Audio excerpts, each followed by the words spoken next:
Hello, my Parkside readers. Well, we are continuing our story with Danny, Champion of the World by Roald Dahl. Remember, he is the author that wrote Charlie and the Chocolate Factory. So his books have a lot of imagination, which is really, really fun. If we want to remember what we read so far, we look at the table of contents. And our first chapter was the filling station.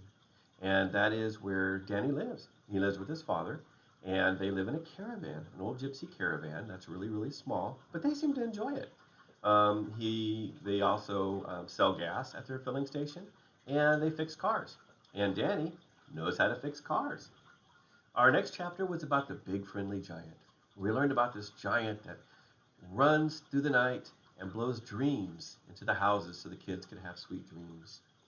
Then in the next chapter, we learned about cars and kites and fire balloons. And we learned of the fun things that Danny does with his dad, like fixing cars and making kites. And then they made a big fire balloon that kind of rose high, high in the air. And that chapter told us how it went up in the air and where it landed. And if you don't remember, you can watch that again. That's chapter 3. Then we learned about Danny's father's deep, dark secret. We learned that he was a poacher and that he would go and get birds without using any kind of gun or anything. He would go poach birds and they would use them, they would eat them for dinner.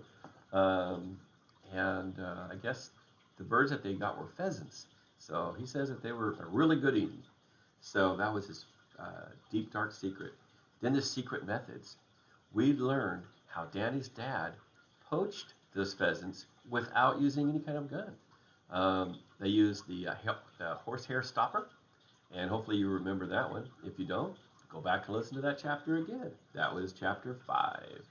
And then we also learned about the sticky hat, where the pheasant would put his head in a hole, and then his head would get stuck in this cap, and he couldn't see, and you could just pick him up. And that's how they used to catch the pheasants without using any kind of a gun or anything like that. And you'll also remember the pheasant's favorite food is, do you remember? It's raisins. Remember, pheasants love raisins. And then we learned that a lot of the pheasant hunting happens on a gentleman. His name is Mr. Victor Hazel, and it happens on his land. And I think we're going to find out that Mr. Victor Hazel is not a very nice person. In fact, I think he's kind of mean. So let us read chapter 6, called Mr. Victor Hazel. The following Friday, while we were having supper in the caravan, my father said, "If it's all right with you, Danny, I'll be going out again tomorrow night." You mean poaching? "Yes." Will it be Hazel's Wood again? "It'll always be Hazel's Wood," he said. "First, because that's where all the pheasants are.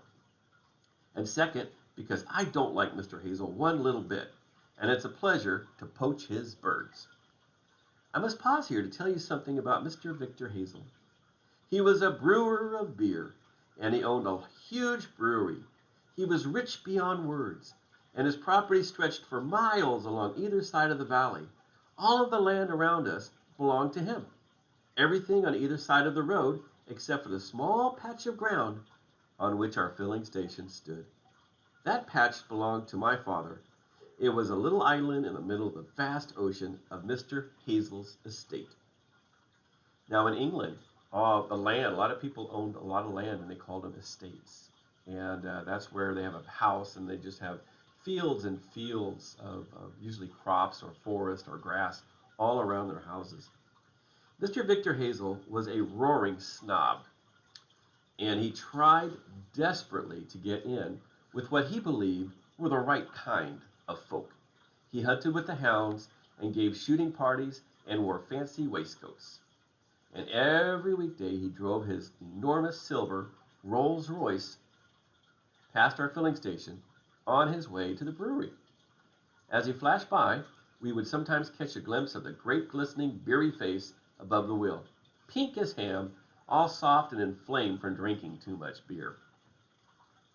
"No," my father said, "I do not like Mr. Victor Hazel one little bit. I haven't forgotten the way that he spoke to you last year when he came in for a fill-up." I hadn't forgotten about it either. Mr. Hazel had rolled up alongside the pumps in his glistening, gleaming Rolls Royce and had said to me, "Fill her up and look sharp about it." I was 8 years old at the time, and he didn't get out of the car.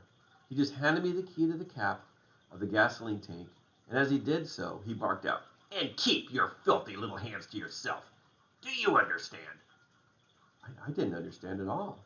So I said, "What do you mean, sir?"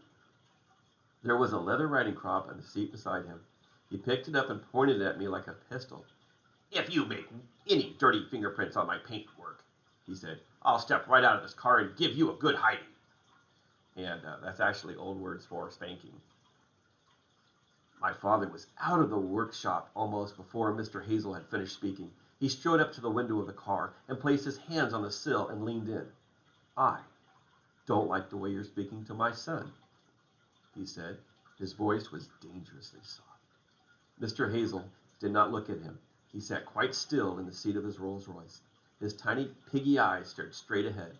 There was a smug, superior little smile around the corners of his mouth.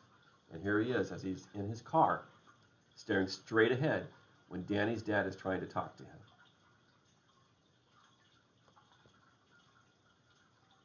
"You had no reason to threaten him," my father went on. "He had done nothing wrong." Mr. Hazel continued to act as though my father wasn't there.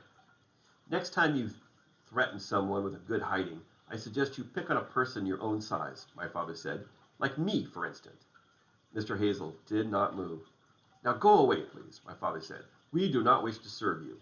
He took the key from my hand and tossed it through the window. The Rolls Royce drove away fast in a cloud of dust. The very next day, an inspector from the local Department of Health arrived as he had come to inspect our caravan. "What do you want to inspect our caravan for?" my father asked. To see if it's a fit place for humans to live in," the man said. "We don't allow people to live in dirty, broken-down shacks these days." My father showed him the inside of the caravan, which was spotlessly clean as always, and as cozy as can be. And in the end, the man had to admit there was nothing wrong with it. Soon after that, another inspector turned up and took a sample of gasoline from one of our underground storage tanks.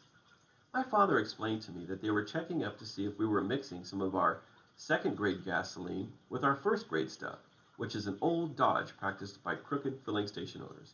Of course, we were not doing this. Hardly a week went by without some local official dropping by to check up on one thing or another, and there was little doubt, my father said, that the long and powerful arm of Mr. Hazel was reaching out behind the scenes, trying to run us off our land. So all in all, you can see why it gave my father a certain pleasure to poach Mr. Victor Hazel's pheasants. That night, we put the raisins into soak. The next day was poaching day, and don't think my father didn't know it. From the moment he got out of his bunk in the morning, the excitement began to build up inside him. This was a Saturday, so I was home from school, and we spent most of the day in the workshop decarbonizing the cylinders of Mr. Pratchett's Austin 7. It was a great little car, built in 1933, a tiny miracle of a machine that still ran as sweetly as ever, though it was now more than 40 years old. My father said that these Austin 7s, better known in their time as Baby Austins, were the first successful minicars ever made. Mr. Pratchett, who owned a turkey farm near Aylesbury, was as proud as could be of this one, and he always brought it in to us for repair. And here is a picture of the Baby Austin. Whoopsies. And you can see there's Danny and whoopsies, Danny and his dad, and then they're looking at the engine. Working together, we released the valve springs and drew out the valves. We unscrewed the cylinder head nuts and lifted the head itself. We began to scrape the carbon from the inside of the head from the top of the pistons.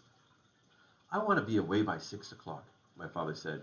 "Then I will get to the wood exactly at twilight." "Why at twilight?" I asked. "Because at twilight, everything inside the wood becomes veiled and shady. You can see to move around, but it's not easy for someone else to see you. And when danger threatens you, can always hide in the shadows which are darker than a wolf's mouth." "Why don't you wait until it gets really dark?" I asked. "Then you wouldn't be seen at all." You wouldn't catch anything if you did that, he said. When night comes, all the pheasants fly up into the trees to roost. Pheasants are just like other birds. They never sleep on the ground. Twilight, my father added, begins around 7:30 this week, and if it's at least an hour and a half walk to the wood. I must not leave here later than 6 o'clock.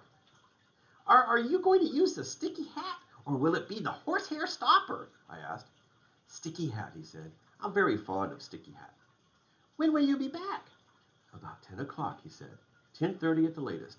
I promise I'll be back by 10:30. You're quite sure you don't mind being left alone? Quite sure, I said. But you'll be all right, won't you, Dad? Don't worry about me, he said, putting an arm around my shoulders and giving me a hug. But you said there wasn't a man in your dad's village that didn't get a bit shot up by the keepers sooner or later. Ah, my father said. Yes, I did say that, didn't I? But in those days, there were lots more keepers up in the woods than there are now. There were keepers behind almost every tree. How many are there now in Hazel's Wood? Not too many, he said. Not too many at all. As the day wore on, I could see my father getting more and more impatient and excited. By 5 o'clock, we finished work on the baby Austin, and together we ran her up and down the road to test her out. At 5:30, we had an early supper of sausages and bacon, but my father hardly ate anything at all. At 6 o'clock precisely, he kissed me goodbye and said, "Promise not to wait up for me, Danny.